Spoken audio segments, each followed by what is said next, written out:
peacekeepers play a vital role in ending conflicts, maintaining peace, and reducing violence. Furthermore, they protect vulnerable populations in conflict areas.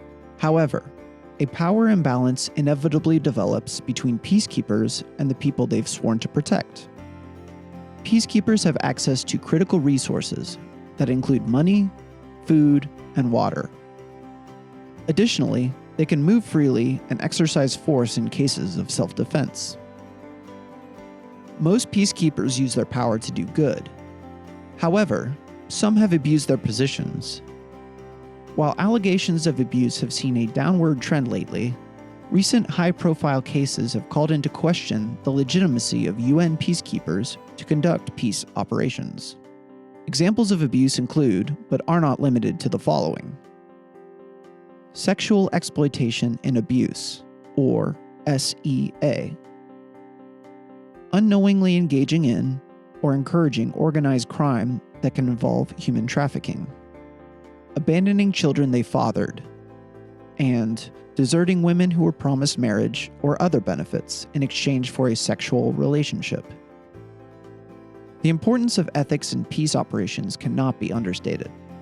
That is why the Peace Operations Training Institute has partnered with the Center for Military Ethics at King's College London to develop a course dedicated to this subject.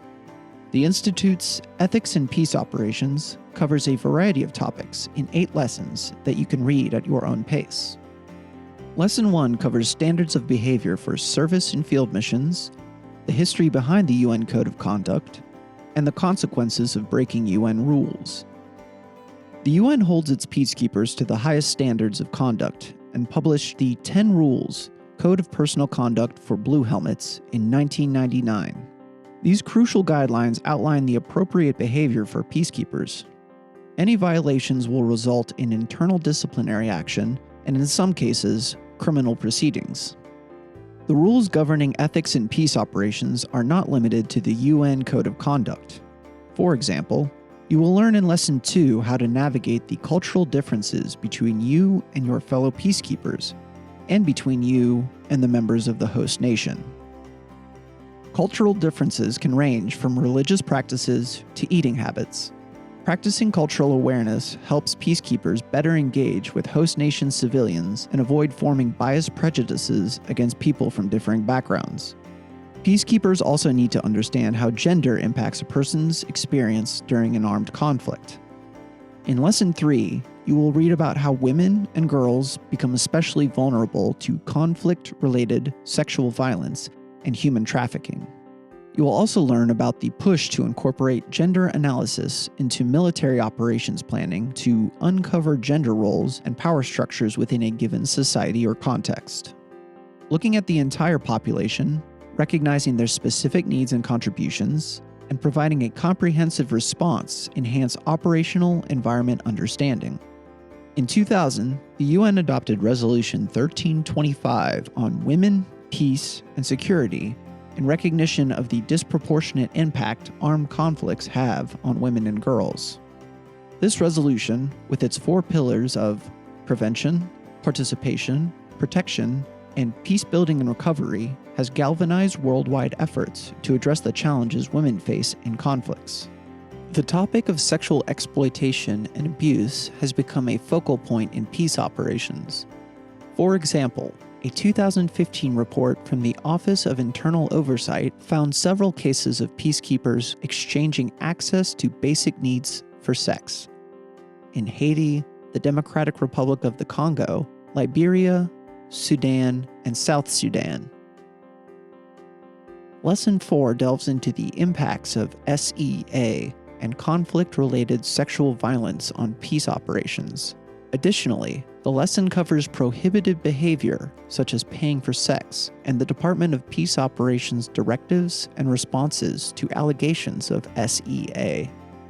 In Lesson 5, you will read about the hardship children face during an armed conflict and the roles and responsibilities peacekeepers have in protecting them. Because of their young age, small stature, and lack of maturity, children need special protection. Gender can play a role in the ways boys and girls are affected by armed conflicts. For example, boys tend to be at risk of being forcibly recruited by armed groups. At the same time, girls are more likely in danger of sexual exploitation, familial and communal violence, and heightened discrimination. However, this does not mean that boys are not at risk of becoming victims of conflict-related sexual violence, or that girls will never be forced to join armed groups. Because of the profound impact armed conflict has on children, the Security Council has incorporated the protection of children into all UN multidimensional peace operations. Peacekeepers must conduct missions with the principles, norms, and spirit of the International Human Rights Conventions in mind. Lesson 6 explores how elements of military peace operations can fulfill a mission's human rights mandate and the steps a peacekeeper should take when witnessing human rights violations. The lesson also examines how peace operation activities, such as conducting checkpoints, can violate human rights, such as freedom of movement. Lesson 7 explores the pre-deployment awareness training and the tools provided to peacekeepers to reduce the spread of HIV and AIDS. Conflict and post-conflict areas are high-risk environments for the spread of HIV and AIDS. In response, the Security Council passed Resolution 1308 in 2000, underscoring the importance of HIV and AIDS awareness training and prevention initiatives for peacekeepers. The following year, the Joint United Nations Program on HIV and AIDS and the Department of Peace Operations signed a cooperation framework to develop a comprehensive HIV and AIDS policy. In the final lesson, you will read the consequences of violating UN guidelines and procedures and the process of reporting violations. Uniformed UN peacekeepers represent the UN and their home countries, and both the international community and the civilian populations they serve hold them to the highest standards. Consequently, peacekeepers' conduct, both positive and negative, affects the success of the entire mission. A peace operation's credibility rests on the trust a host nation places in the UN and its peacekeepers. Therefore, peacekeepers must hold themselves and their colleagues to the highest ethical standards.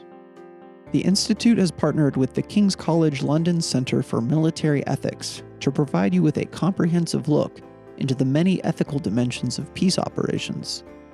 Each course lesson includes a quiz that helps you review the content. Once you have completed the course, you will take a final exam that covers all 8 lessons. If you score 75% or better, you will receive a certificate of completion.